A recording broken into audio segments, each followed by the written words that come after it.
실시간 정보 브리핑입니다. 첫 번째 소식입니다. JP모건이 S&P 500 지수가 6,144포인트까지 상승할 수 있다는 단기 낙관론을 제시했습니다. JP모건은 향후 시장에 영향을 미칠 주요 변수로 엔비디아 실적 발표와 미국과 중국, 유럽연합, 캐나다 간의 무역 협상 진전 등을 꼽았습니다. 다음 소식입니다. K뷰티 열풍이 미용 의료로 확대되면서 국내 주요 상권의 지도를 뒤바꾸고 있습니다.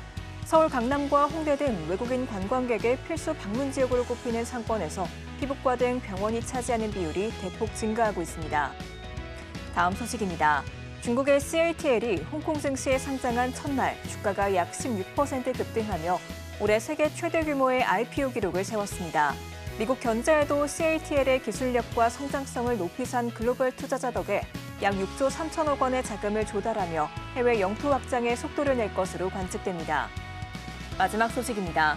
K뱅크가 상장 대표 주관사단을 재정비하고 세 번째 IPO에 돌입합니다. 관건은 추후 기업 가치 산정 및 공모가 추산 과정에서 비교군에 들 가능성이 높은 경쟁 기업 카카오뱅크의 주가로 꼽힙니다.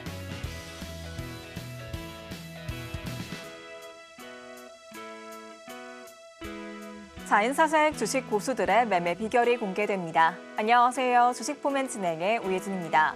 오늘도 코스피 간신히 2,600선을 지켰습니다. 뚜렷한 상승 동력이 부재한 데다가 외국인이 장중 순매도로 포지션을 바꿨기 때문인데요. 하지만 이런 가운데에서도 반도체주는 강했습니다. 간밤 엔비디아의 CEO가 인공지능 생태계를 강화하겠다고 언급하자 20만 닉스를 회복했습니다. 한편 저희 방송 공략주들은 더욱더 강했는데요. 롯데 관광개발 오늘장에서만 5% 넘는 시세에 분출했고 성신양회 역시 빨간불 켜냈습니다. 오늘 방송도 끝까지 함께 하시면서 급등 나올 종목과 함께 성공 투자 노하우 챙겨보시기 바랍니다. 그럼 주식포맨 지금 시작합니다.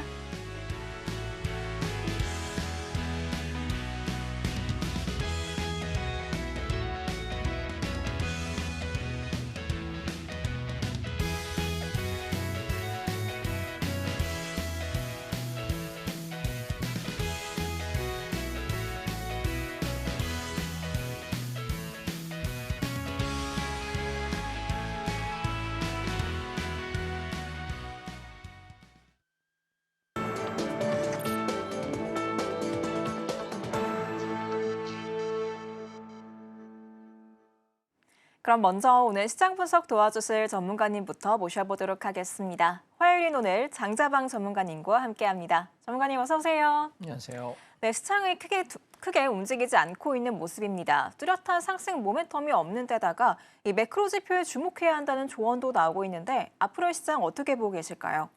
예, 시장은 쭉 앉아서 보고 있습니다. 우리가 그 시장을 볼 때 상승 아니면 하락만 생각을 하시는데 조정장이 두 가지가 있습니다. 하나는 가격 조정, 우리가 소위 말하는 떨어져 하락해라고 얘기하는 게 가격 조정이고요.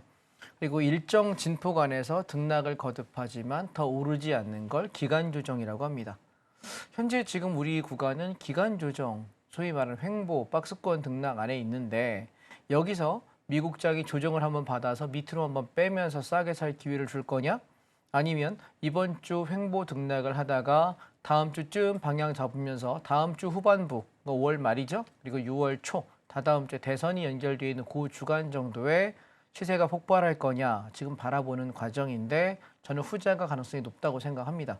따라서 이번 주에는 조정이 나오면 감사합니다 하고 주식하시는 분들은 싸게 살 수 있는 기회가 될 것이고요. 다음 주 초까지 그리고 만약에 요 1, 2주 정도의 조정이 나오지 않고 횡보한다면 횡보 구간 안에서 내가 매집해야 될 종목들을 천천히 매집해 놓는 것이 좋은 전략 아닐까 말씀드리고 싶습니다. 왜냐하면 5월 말에서 6월 초가요. 우리나라 입장에서는 이제 대선이 있죠. 6월 3일 날 대선이 있고 아마 그 다음 날 4일 날이면은 당선자가 확정이 되지 않을까 싶고요. 거기에 대통령직 인수위원회가 없죠. 예, 우리가 지금 이번에 갑자기 대통령직 파면으로 인해서 새롭게 대선을 하는 거기 때문에 당선되면은 당선된 확정된 그날부터 당일부터 12시부터 바로 대통령직 시작이 되기 때문에 아마 양 진영 간에 누가 당선이 되든 내가 당선되면 이렇게 운영할 거야라는 인선과 포트폴리오는 다 짜놓고 출발할 거라고 생각합니다. 그래서 뭐 공약들 나오는 걸 보면 여러 가지 세상에 대해 좀 고민을 했던 분들은 나는 뭐 부동산은 이렇게 할 거야, 주식은 이렇게 할 거야, 뭐 건설은 이렇게 할 거야, 뭐 청년은 이렇게 할 거야 공약들을 내고 있는 것 같고 아직 별 생각이 없었다가 갑자기 후보 나오신 분들은 특별한 정책에 대한 고민들 그리고 검토들을 하지 않았기 때문에 공약 발표를 못 하시고 있는 것 같습니다.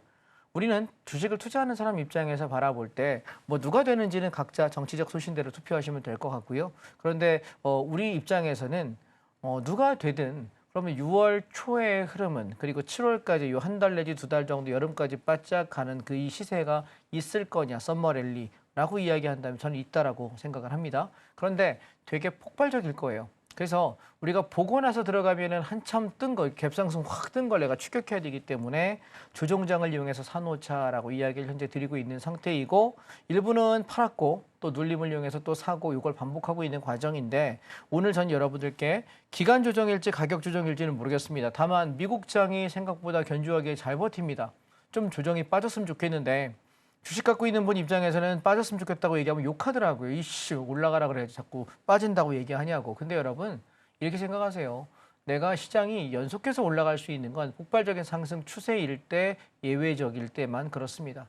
대부분의 장은요. 일정 폭 반등하면 또 조정받고 일정 폭 반등하면 조정받고 반복해요. 그래서 그 구간이 여름 안쪽까지는 유효하다. 그런데 여름이 넘어서 7월, 6월, 7월에 급등이 끝난 이후에는 조심하셔야 된다. 꽤 패닉셀 같은 형식의 차익 실현 물량이 강하게 나올 가능성이 높다는 생각이고요.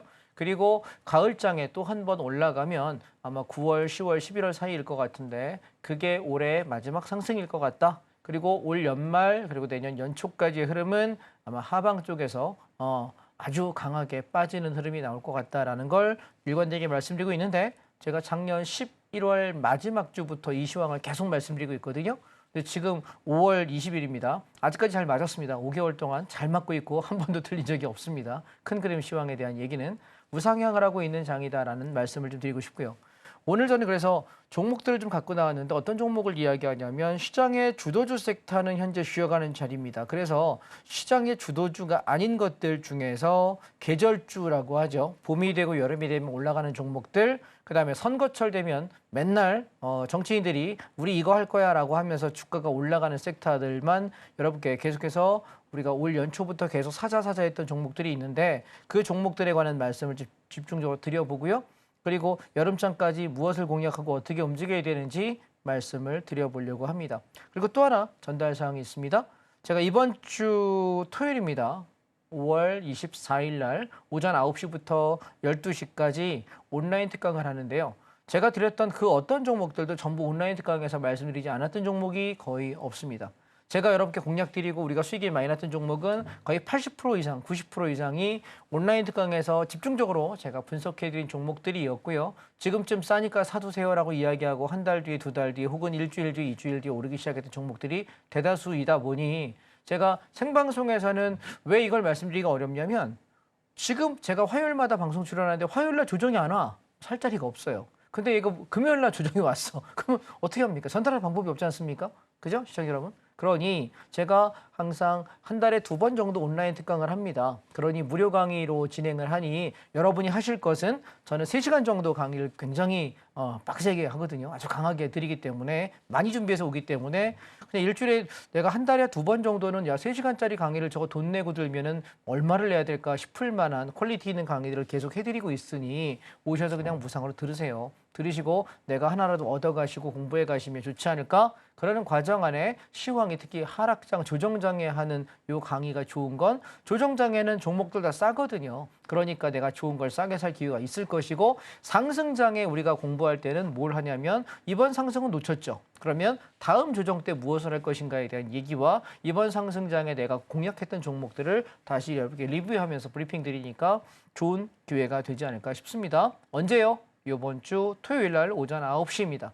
9시부터 12시 정각에 딱 끝내드릴 테니까요. 딱 3시간만 비우시고 식사는 곧 끝나고 함께 가시면 좋겠다 말씀드리도록 하겠습니다. 참여하시려면 화면 하단을 참고하셔서 입장하시면 되겠고요. 그리고 또 제가 여러분께 항상 아침마다 시황을 드리고 있습니다. 오늘 장은 조정일 거야. 오늘 장은 상승일 거야. 오늘 장은 이런 종목이 움직일 거야 라는 말씀을 늘 드리고 있으니까 지금 화면 하단으로 통해서 참여하시게 되면 아침마다 시황을 함께 보실 수 있고 선물의 기준점과 당일날 방향, 그다음에 목표가에 대한 인식을 함께 할 수 있다는 말씀을 전달드립니다. 또한 여러분이 보시기 좀 귀찮으시겠지만 보고서를 많이 올려드립니다.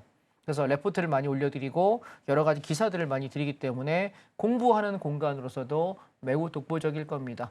그 어떤 공간에도 이렇게 무상으로 드리는 곳에 이렇게 양질의 자료를 드리지는 않습니다. 오셔서 공부해 보시면 아, 저 사람 진짜 많은 걸 공부하고 있구나. 공유해 주는 거 고맙다 생각하실 테니 오셔서 함께 시황 공유하시고요. 이번 주 토요일 날 오전 9시 정각에 함께 하시면 좋겠습니다. 오늘도 국내 증시의 썸머랠리 가능성 진단해주고 왔습니다. 전문가님의 이런 인사이트를 보다 자세히 알아보실 수 있는 공간 준비해뒀는데요. 이번 주 토요일 오전 9시에 조정장에서 주목해야 될 종목들 짚어주신다고 합니다. 고점이 다가올 여름장에 대비해서 어떤 종목을 공략해야 될지 궁금하시다면 전문가님의 강의에 참여해보시면 좋을 것 같습니다. 그럼 저희는 이어서 이번 주 토요일에 있을 강의에 미리 보기를 한번 알아보도록 하겠습니다. 전문가님, 저희가 지금 시점에서 저가 매수할 수 있는 계절주 어떤 게 있을까요? 예, 앵커님은 휴가를 가십니까? 휴가를 못 갑니다. 그렇죠. 생방송이라.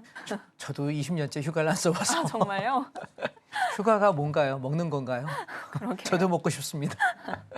자, 우리가 방송을 하는 사람들이기 때문에 휴가를 갈 수 없습니다만 보통 일반 직장인 분들께서는 휴가를 아주 그냥 찰지게 활용을 하시죠. 제가 그래서 여러분께 어떤 얘기를 드렸냐면 겨울에 조정이 나올 때 우리가 공략할 종목이 섹터가 여행 레저 섹터를 내가 공략해야 된다. 왜냐하면 날 좀 풀리고 따뜻해지면 사람들이 여행을 가기 시작합니다. 한국 사람들 지금 불경기라고 얘기하는데 공항에 가보면요. 전혀 불경기를 모르겠습니다. 너무 돈들을 잘 씁니다. 화려하고요. 예. 이거 이 베르사체, 이거 이 불가리 이러면서 반짝반짝하고 다니고요. 돈 참 잘 씁니다. 그런데 우리가 주식을 하는 입장에서는 저는 그렇게 생각해요. 내 삶이 검소하게 사는 사람이라 할지라도 주식을 하는 사람 입장에서는 시장의 돈이 사람들이 어디에 관심을 갖고 돈을 쓰느냐를 살펴볼 필요가 있는 것 같습니다. 저도 재테크를 하고 투자를 하는 걸 가르치는 선생이라는 직업을 갖고 있지 않습니까? 그리고 저 역시도 그렇게 투자를 하고요. 그렇다 보니 저는 불필요한 거는 지출하지 않겠다라는 되게 검소하게 살아가는 제 소득 대비는 지출이 굉장히 적은 사람이에요. 예, 버는 돈에 비해서는. 그런데 내 가치관이 맞아라고 얘기하려면 꼰대가 되거든요. 저 아저씨 뭐야? 왜? 야씨 내가 300만 원 벌지만 나씨 280만 원 쓸 수 있는 거 아니야? 20만 원 저축 하면 많이 했네. 생각할 수 있지 않습니까? 그런데 저는 돈을 벌면 항상 최소한 절반은 저축을 하거나 투자를 했습니다. 기본입니다. 내가 300만 원 벌었으면 무조건 150만 원은 저축을 하거나 모아놨다가 투자라는 게 내 원칙이지 내 소득의 반 이상을 써본 적은 단 한 번도 없습니다. 그러면 어떤 사람이 이렇게 얘기합니다. 당신은 많이 벌잖아. 자, 저 200만 원 벌 때도요. 120만 원씩 저축했어요. 그건 자기 습관이거든요. 그죠? 내가 2천만 원 벌어가지고 너 1,000만 원 너 많이 버니까 그게 아니라 습관이거든요. 근데 여러분 이렇게 생각 한번 해보세요. 내 습관은 적게 벌든 많이 벌든 내 소득의 절반 이상을 저축할 거야. 이걸 시드 삼아서 내가 투자하고 불려서 내가 성장하고 내가 나중에 언젠가 나이가 50이 넘고 60이 넘어서 내가 은퇴해서 돈을 벌 수 없는 시기가 분명히 오거든요. 그러면 그때는 내가 그동안 벌어놓은 거, 불려놓은 거 가지고 내 노후를 살아야 됩니다. 부모님에게 물려받을 게 많은 사람이면 모르겠는데 요새는 또 수명이 길어요. 그러다 보니까 부모님에게 물려받을 게 있는 분들도 내 나이가 60인데 내 어머니가 80이야. 그럼 어떻게 될 거예요? 건강하세요. 90인데 내 나이가 65세, 70세가 됐어. 나 이미 은퇴했는데 돈 없는데 물려받을 부모님이 계시지만 아직 건강하시거든요. 그렇기 때문에 유산이 받을 수 있는 사람이라 하더라도 사전 증여받는 거 아닌 이상 내가 그러기 쉽지 않습니다. 그러면 우리가 어떻게 해야 되느냐라고 물어본다면 아껴 쓰는 건 기본적인 재테크의 습관입니다. 그런데 중요한 건 기본이고요. 당연히 기본적으로 내가 과시하지 않게 쓰는 정도는 해줘야 되는 거고 근데 거기다 플러스 알파 뭐가 필요한 거냐면 내 자산을 불려나갈 때는 돈이 어디로 흘러가는지를 보셔야 돼요. 무슨 말씀인지 이해되실까요? 예, 내가 버스를 타고 다니고 나는 소형차 탈 수 있어요. 경차 탈 수 있어요. 근데 대형차 타는 사람들의 심리는 저 사람들은 어느 차를 좀 바꾸지? 요즘에 제네시스가 브랜드인가? 아니면 요즘에 벤츠가 더 괜찮나? BMW가 괜찮나? 살펴봐야 돼요. 왜 돈이 흘러가는 곳에 주가가 움직이게 돼 있거든요. 무슨 얘기인지 이해되실까요? 오케이? 그래서 우리가 항상 뭘 볼 때 내 취향이 아니라 다수의 사람들이 원하는 게 뭔지를 살펴보는 것, 그게 돈의 흐름이 아닐까라고 생각을 하는데요. 그래서 제가 코로나 이후에 제가 되게 눈여겨보고 있는 게 뭐냐면, 우리나라 사람들이 아주 죽고 못 사는 게 한 두세 가지가 있습니다. 뭐가 있냐면 첫 번째, 여행은 하늘이 두 쪽 나도 죽어도 가야 됩니다. 내가 월급을 1,000만 원 버는 사람도 휴가를 가고 여행을 가야 되고 2천만 원 버는 사람도 가야 되고 내가 200만 원 벌고 100만 원 벌어도 빚을 내서라도 가야 되는 민족이더라고요. 그래서 이게 여행 관련 이 산업이 앞으로 우리나라의 굉장히 성장 산업이 되겠구나라고 생각했던 게 2020년 코로나였습니다. 왜냐하면 코로나로 인해서 여행을 못 가게 하니까 굉장히 사람들이 힘들어 하더라고요. 그래서 그 안에 제가 봤던 건 여행 레저 관련 종목들이 통상 언제 움직이냐면 겨울에 죽어요.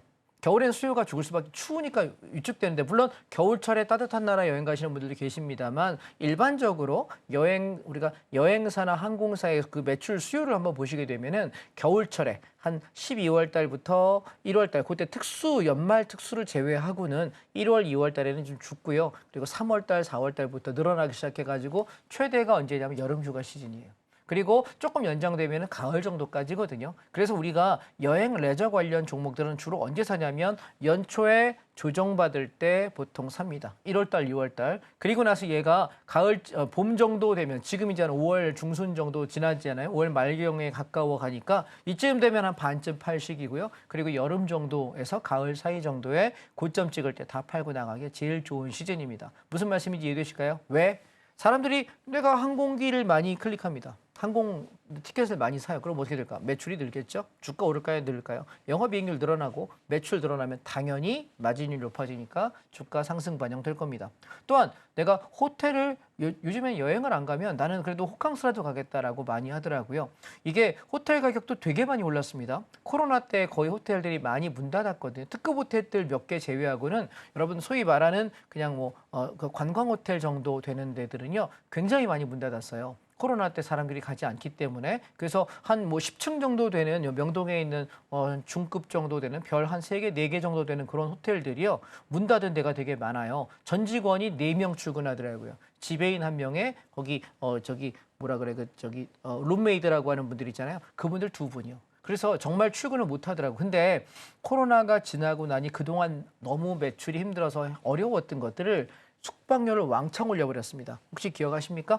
일반 특급 호텔 5성급 이상 6성급의 호텔들을 보면 1박에 보통 약간 저렴한 데 가서 내가 1박을 하겠다고 들면 코로나 이전까지는 한 35만 원에서 40만 원이면 일반적으로 주말 기준에 숙박을 할 수 있고 조식 뷔페까지 먹어도 50만 원 넘지 않았던 기억입니다. 그런데 지금은요. 주말에 조식까지 움직이면 최하 7, 80만 원이고 잘못 걸리면 100만 원 넘어가더라고요. 그래서 얘가 앞으로 마진율이 높아졌고 물론 인건비나 물가들도 많이 올랐습니다만 그래서 저는 여러분께 굉장히 강력하게 말씀드리는 종목 중에 하나가 호텔 신라입니다. 종목 보시죠. 제가 이 종목을 여러분께 되게 많이 말씀드렸었는데 우리가 12월 말에 온라인 특강을 할 때도 호텔 신라 36,700원대에서 바닥이니까 사세요 이야기 드렸고요. 그리고 쭉 시세 한번 나서 1차 차익 실현하고요. 다시 눌릴 때 1월 말에서 2월 초에 제가 호텔 신라 다시 한번 37,000원, 8,000원대에서 저점이니까 사세요 이야기 드렸는데 쭉 치고 올라갑니다. 그래서 2월 여기 중순 정도에 시세 날 때 42,000원 찍던 날에 청산을 하고요. 그리고 다시 떨어질 때 여기 2월 말에는 말씀 못 드렸습니다. 내려오면 살 거예요라고 이야기 드렸고 그리고 3월에도 말씀을 못 드렸습니다. 위에서 놀았기 때문에. 그런데 여러분 여기 4월 초에 저희가 온라인 특강할 때 이때 뭐라 하냐면 37,000, 8,000원부터 6,000원대까지 집중적으로 매수합시다 라고 이야기 드렸습니다. 이유가 뭐냐면 여기 1번 바닥이요. 두 번째 쌍바닥이요. 세 번째 쓰리바닥을 지키고 있고 또한 매출이 증대될 수 있는 봄과 여름 시즌을 앞두고 있다. 그러니 집중적으로 사자라고 이야기 드렸는데 지금 제가 어저께 차트를 가지고 방송 차트를 만들었습니다. 왜냐하면 방송사에 하루 전날 제가 송부를 하거든요. 근데 오늘도 양봉이 이만큼 섰어요. 그래서 저는 호텔 신라는 기본적으로 5만 원은 넘어갈 거라고 보고 말씀드렸던 종목이라서 여름 한쪽에 5만 원 후반에서 6만 원 정도까지 보는 데 무리가 없지 않겠다라는 생각이 현재 들고 있고요. 그래서 5만 원대 후반에서 6만 원 언저리까지 오면은 감사합니다 하고 차익 실현할 생각이니 이미 수익이 꽤 많이 나 있는 상태니까 보유자분들께서는 되밀리면은 46,000원의 이익 스탑 관리하십시오. 우리가 밑에 받았고 중간에 산 사람도 여기 샀고 다시 추가하신 분들도 요쯤에서 아마 1차, 2차, 3차 정도까지는 매수가 용인할 수 있는 영역이고요. 그런데 지금은 끌고 가는 영역이다 보니 여러분이 5만 원쯤에서는 내 보유 수량의 절반 정도 정리하시면 좋겠고요. 그리고 5만 8천 원에서 6만 원 정도 오면은 내가 만족하겠다 생각하시면 좋겠습니다. 만약에 오버슈팅이 나오면 따로 말씀을 드리도록 하겠습니다. 되밀리면 4만 6천 원에 익절 관리하면서 버텨보면 좋겠다라는 게 호텔 신라입니다. 여행 레저 섹터 중에 또 하나가 뭐냐면 대한항공입니다. 자, 얘가 차이가 있는 걸 가만히 한번 보세요. 호텔 신라는 어땠냐면 앞에 저점을 1번, 2번, 3번 영역을 정확히 바닥자리를 반등했다 눌리고 지켜주고 반등했다 눌리고 지켜주고 시세를 분출합니다. 자, 체크되셨죠? 그런데 차이점이 뭐냐면 자, 짠! 대한항공을 보시게 되면 어때요? 바닥자리를 이탈하네요. 추세가 이미 이탈이 되었습니다. 그리고 나서 투매가 나오고요. 바닥을 확인하면서 하나, 둘, 셋 하면서 라운딩 돌리면서 슬슬 반등을 합니다. 자, 대한항공은 제가 여러분 4월 초에 온라인 강의를 하면서 여러분들께 되게 많이 말씀을 드렸습니다. 뭐라고요? 여행이 움직이면 뭐 타야 됩니까? 배 타고 떠나면 배를 사면 좋겠는데 대부분 비행기 타시잖아요. 그래서 우리가 지금 우리나라는 사실 국적기가 원래는 뭐 여러 개가 아시아나항공하고 대한항공이 갈렸었는데 두 회사가 통합한 거 알고 계시죠? 예, 같은 회사입니다. 그렇다 보니 대한항공밖에 없어요. 그런데 얘가 항공이 계속 올라갈 때 수익률이 높아질 때가 언제냐면 기름값이 떨어질 때예요. 항공유가 일반 기름보다 되게 많이 비싼 거 알고 계십니까? 연비도 매우 떨어집니다. 자동차 여러분 타고 계시면 스포츠카나 아마 고급 브랜드 자동차를 타고 계시는 분들이라면 고급유를 넣어보신 분이 계실 겁니다. 일반 휘발유가 만약에 뭐 리터당 한 1,500원 할 때 고급 휘발유는 한 1,900원, 한 2,000원 정도? 한 30%, 25%더 비싸거든요. 그런데 항공유는 그 고급유보다도 훨씬 더 비싸고 연비가 더 떨어져요. 옥탄가가 아주 만땅이어야 되기 때문에 그래서 우리가 항공을 볼 때 수요가 높다고 항공이 무조건 주가가 올라가는 것이 아니라 항공유의 가격을 보십시오. 지금 기름값 비싸거든요. 그렇다 보니 수익률이 생각보다 떨어집니다. 그래서 바라볼 때 얘가 좋아지는 건 맞으나 이 항공사가 수익률이 떨어지는 건 또 하나가 뭐가 있냐면 아시아나 항공하고 병합을 하면서 돈을 냈잖아요. 그러다 보니 회사의 이익, 잉여금, 현금 자산이 생각보다 줄어듭니다. 또한 지금 대한항공 여러분 검색을 한번 해보시게 되면 대한항공의 조 회장님께서 뭐라고 하냐면 나 여기 투자할 거고 이거 할 거고 저거 할 거가 꽤 많이 있어요. 다시 말해 돈을 버는 구조가 아니라 투자하는 구조고 이것저것을 메꿔나가야 되는 구조이다 보니 대한항공의 주식이 생각보다 탄력이 좋지는 않은 것 같습니다. 따라서 얘는 우리가 2만 원 초반에 받았다가 2만 3천 원쯤에서 약 10%에서 13% 이익권에서 반을 정리하시고 남은 수량은 되밀리게 되면 다시 2만 원대 초반에서 지지력이 나오는지 확인하고 재매수하려고 기다려보는 중입니다. 따라서 대한항공에는 비중을 많이 실는 것이 아니라 계절주니까 단타 한번 해볼게. 이 정도 개념으로 접근하셔야 될 거고 비중을 많이 실진 않으셔야 되겠다. 오케이? 패턴이 무너졌으니까요. 다음 종목 보겠습니다. 한진칼입니다. 자, 한진칼하고 비교를 한번 해보시죠. 같은 회사잖아요. 그죠? 예, 한진그룹에서 운영하는 같은 회사인데 얘는 여기는 우리가 대체거래소 때문에 여기 급락이 나왔던 거니까 의미가 없고요. 여기 보시면 이렇게 저점을 유난히 이렇게 지키는 흐름이 여러분 보시면 여기 보이실까 모르겠습니다. 이렇게요. 그러다가 어느 순간 여기 고점이었던 이 박스권 상단이 88,400원인데요. 장대 양봉으로 빵 하고 뚫기 시작합니다. 그리고 나서 시장이 급등을 하는데요. 바닥 자리가 54,000원인데 고점이 173,900원입니다. 그러면 저점에서부터 약 3배 정도가 급등을 했고 현재 급락을 하고 있습니다. 자, 우리가 이런 종목을 소위 말하는 작전주라고 하거든요. 그래서 이번 주 토요일 날 온라인 특강에 이 작전주 잡아내는 공식을 좀 설명드릴게요. 급등하는 종목들을 찾아내는 루트가 있어요. 그래서 그런 패턴들 위주로 찾다 보면 내가 3종목 정도 공략하면 한두 종목은 무조건 튀어갑니다.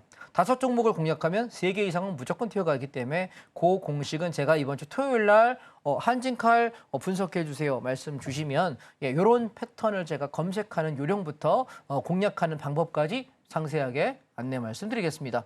자, 그럼 우리가 여행 레저에 관련돼서 조금 정리가 되셨죠? 그 다음 섹터 보겠습니다. 우리가 바이오인데요. 제가 이런 얘기를 드리면 여러분이 어떻게 생각하실지 모르겠습니다. 최근에 한 20년 사이를 보면 호흡기 질환이 굉장히 자주 발생했던 기억이 있습니다. 짧게는 4, 5년 주기, 길면 5, 6년 주기로 계속 발생을 했는데 제가 기억했던 최초의 호흡기 질환은 메르스였고요. 그다음에 사스라는 게 있었고 그다음에 신종플루라는 게 있었죠. 근데 메르스나 사스까지는 사람이 크게 죽었다는 소식을 많이 보지는 못한 것 같습니다.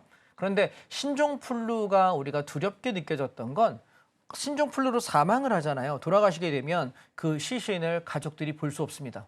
밤에 그 화장장을 우리가 확인할 수 없을 때 몰래 가가지고 얼른 장례도 치르지 못한 상태에서 장례를 치러요. 그러면 실제 제 지인의 부모님도 그렇게 돌아가신 분이 계시거든요. 그 얘기를 들어보니까 부모님의 얼굴을 뵙지도 못했대요. 그게 평생의 한이 된다고 이야기하더라고요. 그러고 나서 야 이제 신종플루 큰일 났다 했더니 지나가고 나서 그 다음 섹터가 왔던 게 코로나였죠. 전 세계적인 유행을 하면서 엄청나게 많은 분이 돌아가셨습니다.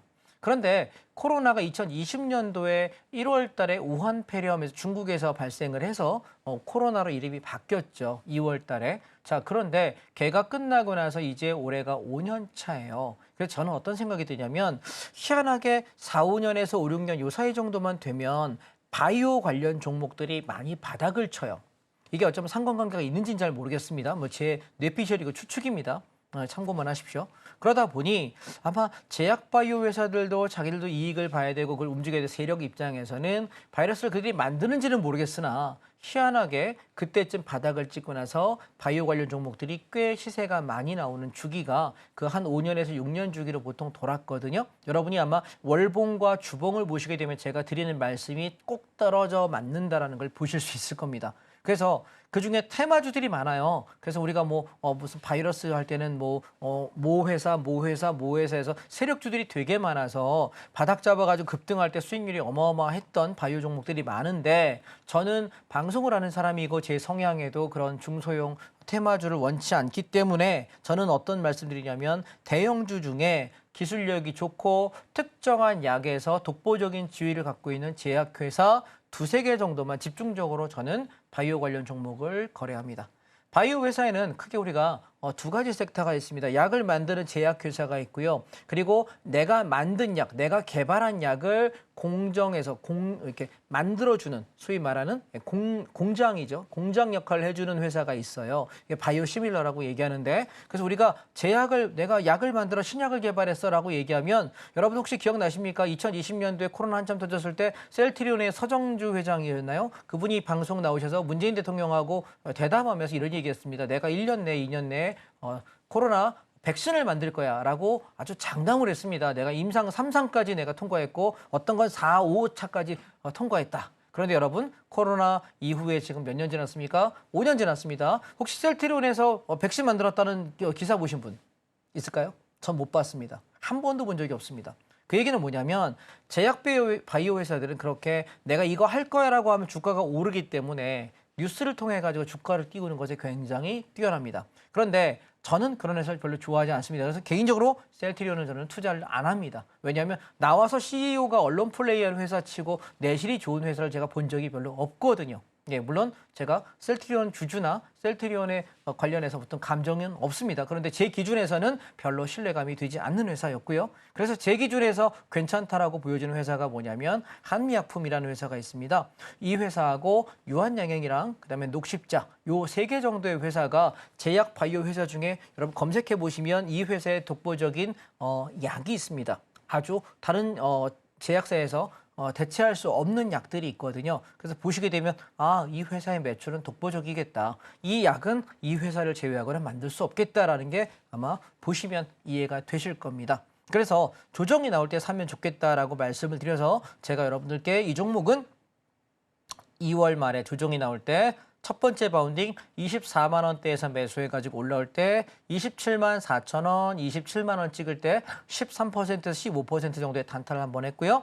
다시 조정이 나올 때 기다렸다가 3월 말에서 4월 초에 온라인 특강할 때 이 종목 직전 저점은 23만 3천 원이다. 그런데 여기 23만 원 깨졌을 때 요 밑에서 사는 거는 저는 손해 안 볼 것 같은 님 사세요라고 이야기하면서 어떤 얘기 들었냐면 올해에 미국이 우리가 미국 시장에서 야 이제 요거 괜찮아 앞으로 성장주야라고 이야기할 만한 섹터 중에 하나가 바이오다.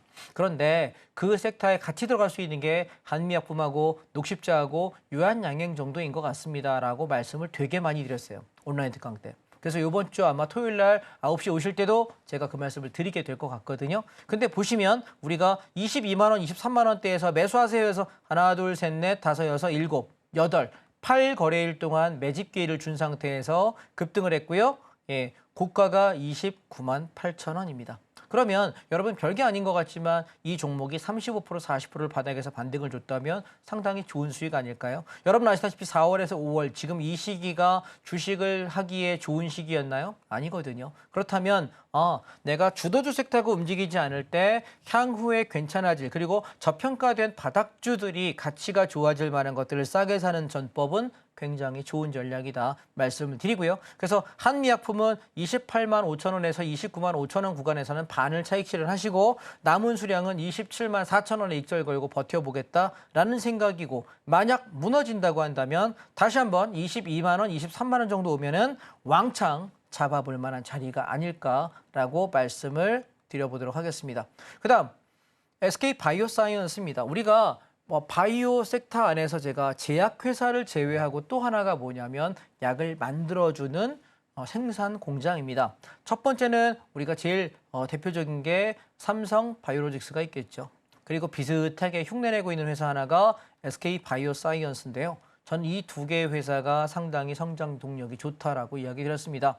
작년에 기억하시는지 모르겠는데 삼성바이오로직스 70만 원에서 75만 원에 바닥이니까 집중적으로 매수하라고 얘기했는데 100만 원 넘어가더니 지금 몇 달째 내려올 생각을 안 합니다. 매우 탄탄한 회사라는 거 기억하시고요. 그래서 만약 여러분 조정을 여름 안쪽에 받는다고 한다면 저는 1픽을 뭘로 삼을 거냐라고 묻는다면 SK 바이오사이언스랑 삼성 바이오로직스를 바짝 잡아보겠다라는 말씀을 드리고요. 또한 지금 SK 바이오사이언스는 슬슬 바닥이 잡힌 것으로 보여서 매출이 성장하는 회사이기 때문에 지금부터 끌고 가면 좋겠다라는 생각이고 1차 목표가 4만 8천 원에서 5만 원 정도 제시해 보도록 하겠습니다. 여름 안쪽에 도달할 걸로 보여지니 이 종목도 집중해 보시면 어떨까 말씀을 드려보겠습니다.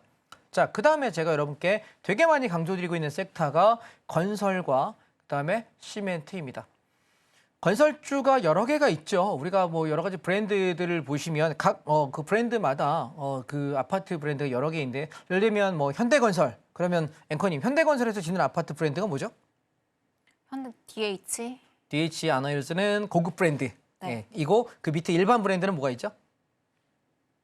현대 아파트. 예, 현대 아파트. 네. 압구정도 사시는군요. 예, 현대 힐스테이트가 일반 브랜드이고 그다음에 예전에 이제 압구정동은 아마 압구정 현대라는 공식 네이밍을 이번에 상표 등록했다고 하더라고요. 예, 그렇게 움직인다고 해요. 근데 제가 왜 현대건설을 굳이 가지고 왔냐면 GS건설도 있었는데 순살자이에서 철근 빼먹는 바람에 이미 실출됐고 그리고 여기저기에서 많이 기피를 했습니다. GS건설의 가장 큰 장점은 조경이에요. 강남권에 지금 신축되어 있는 자이 아파트 브랜드를 몇 개 전 이제 주말에 그런 거 다니는 게 제 취미생활이거든요. 많이 다녀보는데 가보면 자이 브랜드에서 지은 최근에 5년 이내에 만든 신축을 한번 가보시면 조경이 정말 탑입니다.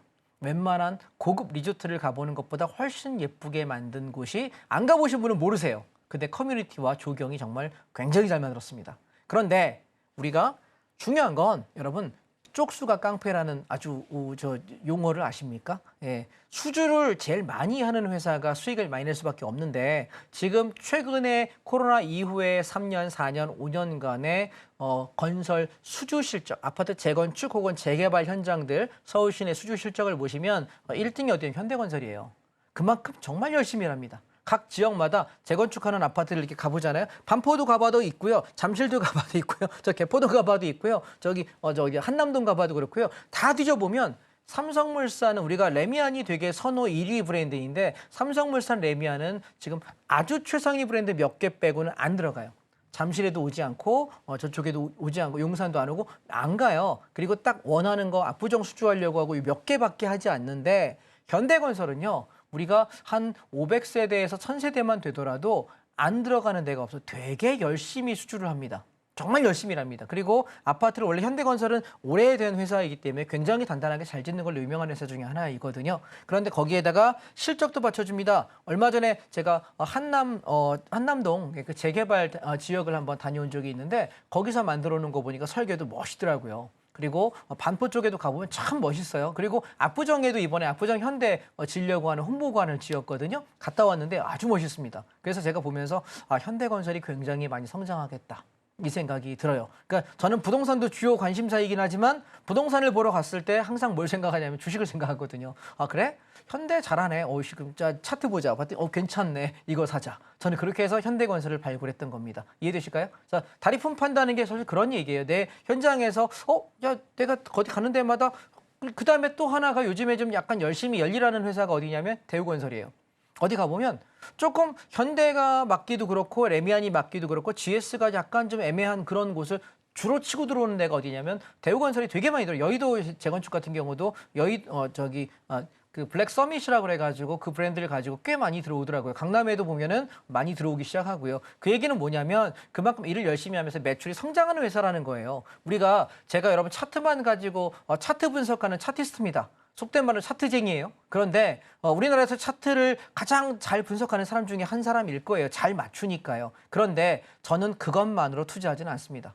차트를 분석하는 건 기본이고요. 그리고 실적이 개선될 수 있는 여력을 여러 가지 다리품을 팔아요. 직접 가보기도 하고 제가 관련되는 것들을 제가 설명회를 가보기도 하고 그러면서 왜냐하면 제 돈을 투자해야 되고 많은 분들에게 정보를 전달해야 되는 사람이 그 정도 다리품도 팔지 않고 얘기할 수는 없지 않습니까? 제가 여러분들께 건설주랑 시멘트주를 목 놓아서 열심히 떠드는 이유는 뭐냐면 얘보다 더 좋은 성장주가 안 보여요.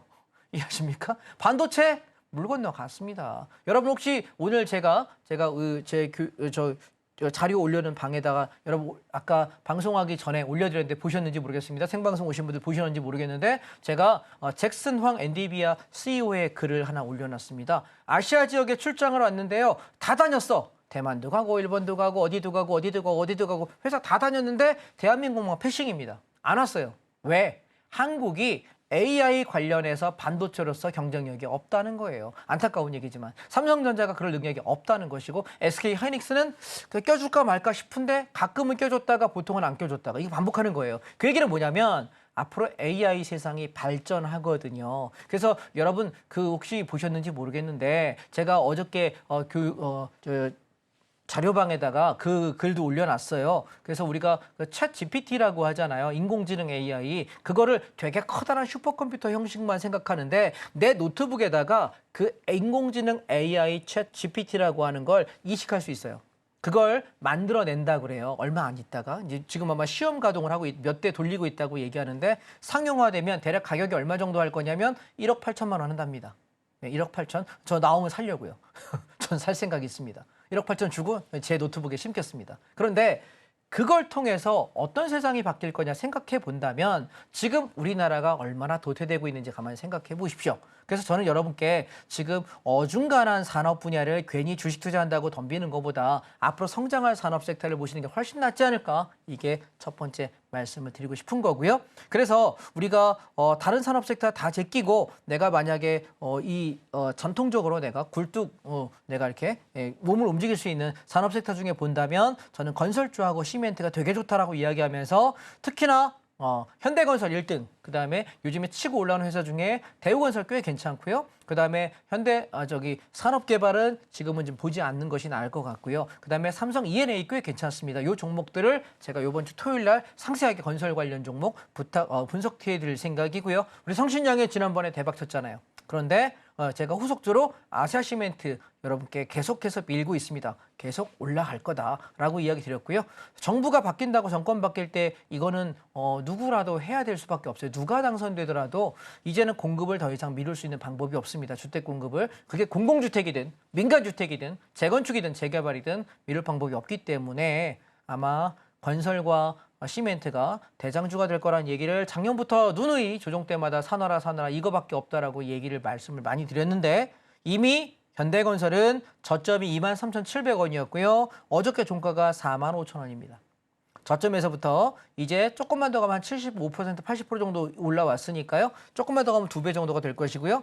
그다음에 아시아시멘트 같은 경우 우리가 10,000원 정도에서 9,000원대 매수 말씀드렸는데 벌써 15% 정도 이익이 나 있습니다. 계속 끌고 가는 종목이다 보니 건설과 시멘트 섹터는 조정 나오면 무조건 퍼담아야지 이거 또 간보고 있다가 나중에 있네 없네 안 하셨으면 좋겠다 말씀을 드려서 개별적 종목들에 관한 말씀을 제가 여러분께 언제 이번 주 토요일 날 오전 9시 온라인 특강을 통해서 상세하게 말씀드릴 테니까 놓치시면 안 될 것 같습니다. 오케이? 지금부터는 주식 포맨의 가장 중요한 시간입니다. 바로 전문가님의 성공 투자 비결을 알아보도록 할 텐데요. 전문가님, 오늘 준비해 주신 선물 옵션에 대한 강의 시작해 주시죠. 예, 주가가 빠질 때 주식은 손해가 납니다. 근데 그걸 당연하다고 사람들은 생각하지요. 주가가 오를 때 수익 나는 건 너무 당연하다고 생각하고 빠지면 손해보는 게 당연하지 않아 생각하는데요. 사실 주가가 오를 때 시세가 나고 빠질 때 손해나는 게 당연한 게 아니라요. 주가가 올라가는 상승 방향일 때만 수익이 나게끔 금융상품이 설계되어 있는 거예요. 그런데 주가가 빠져도 수익 날 수 있는 거 여러분 알고 계시는 게 공매도잖아요. 그죠? 근데 선물 옵션은 주가가 빠지면 선물 매도 공략이 가능하거든요. 그래서 저는 여러분께 이렇게 말씀드려 볼게요. 주가 화면을 보시게 되면 하락장에 대비 없는 금융시장 매매는 하지 않는 것이 낫습니다. 주기적으로 장은 빠져왔고 작년에 7월에서 8월에도 패닉셀 나오면서 시장이 박살났던 경험이 있거든요. 그리고 이번에 3월 달에도 트럼프가 관세 부과하면서 미국 시장 초토화됐던 기억 혹시 나십니까? 우리가 87년도 블랙 먼데이에 마이너스 26%였고요. 금융위기 때 12.4%, 코로나 때 13.9% 빠졌는데 트럼프 관세로 10.5% 엄청난 폭락을 했습니다. 그런데 이때 방법이 없다면 내가 매매할 수 없잖아요. 저는 선물과 옵션을 이렇게 한번 생각해 보겠습니다.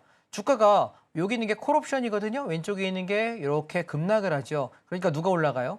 풋옵션이라는 게 이렇게 올라가요. 자, 이 얘기는 뭐냐면 내가 콜옵션이라고 하는 시소가 있어. 근데 얘가 이렇게 내려가. 그럼 누가 올라갈까? 반대편에 풋옵션 얘가 올라간다고. 그러니 나는 아침에 장이 빠지냐 올라가냐 판단하는 건 옵션의 기준 가격만 보시면 돼요. 콜옵션의 기준점이 무너졌네. 어떻게 될까? 하락이겠네. 얘가 빠지면 누가 올라가? 풋옵션 올라가니까 나는 하방 베팅에서 수익 낼 수 있어. 이거고요. 얘가 지금 여러분 3월 28일 날 그 관세로 인한 시장이 급락했을 때인데 당일날 420%의 풋옵션 수익이 났습니다.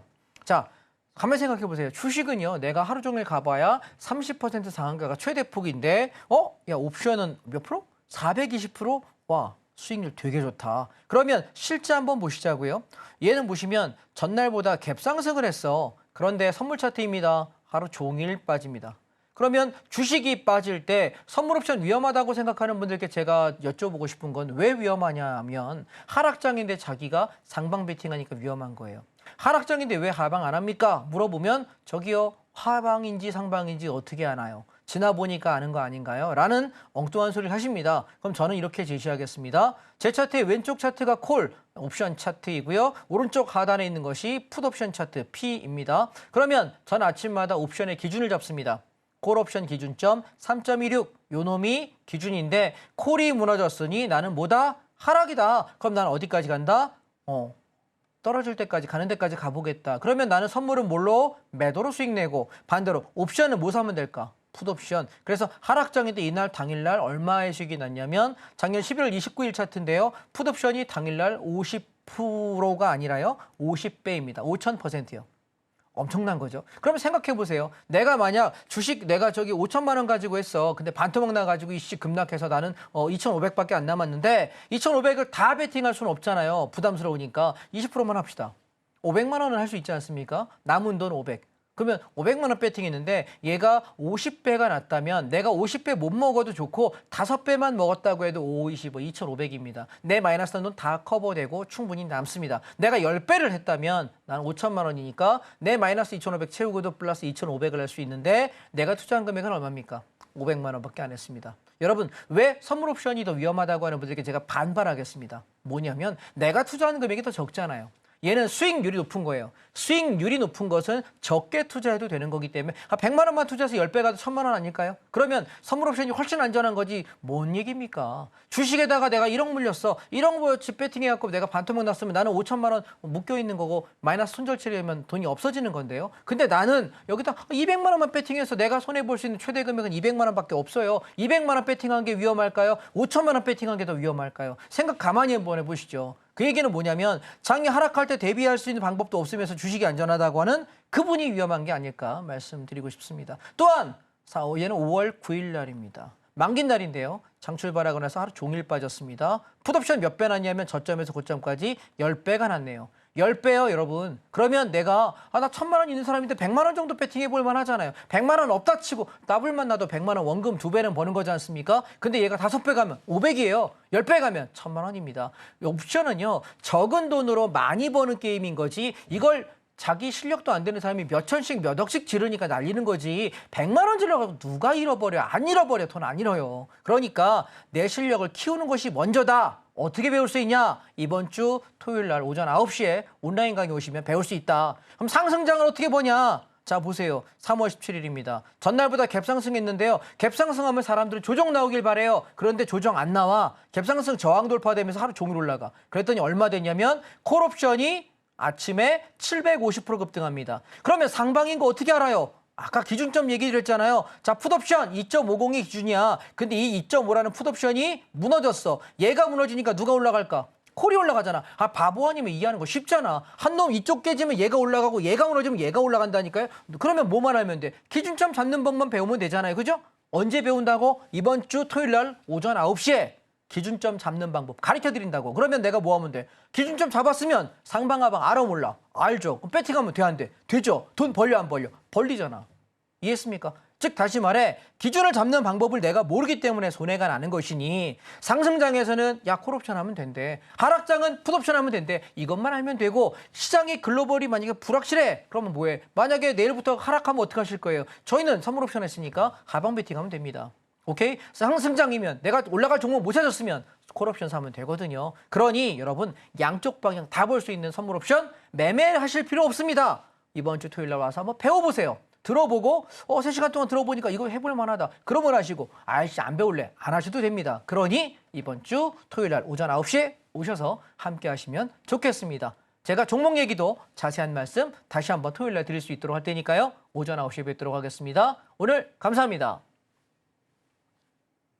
이렇게 선물 옵션에 관한 자세한 내용 알아보고 왔습니다. 보다 전문가님의 자세한 인사이트 궁금하시다면 이번 주 토요일 진행될 온라인 강의에 참여해보시면 좋을 것 같은데요. 강의 참여하실 수 있는 방법은 자막 하단 참고해주세요. 그럼 저희 마지막으로 오늘 방송의 핵심 내용 큰 화면으로 만나볼게요. 오늘의 핵심입니다. 저가 공략이 적중했습니다. 전문가님의 여행주와 건설주에 대한 대응 전략 알아보고 왔고요. 또 여름에 대박장을 겨냥한 유망한 주에 대한 자세한 내용은 이번 주 토요일 온라인 강의에서 확인해 보시기 바랍니다. 마지막으로 선물 옵션에 관한 내용도 알아보고 왔는데요. 장중에 전문가님과 함께 하시면서 자세한 내용 받아보시기 바랍니다.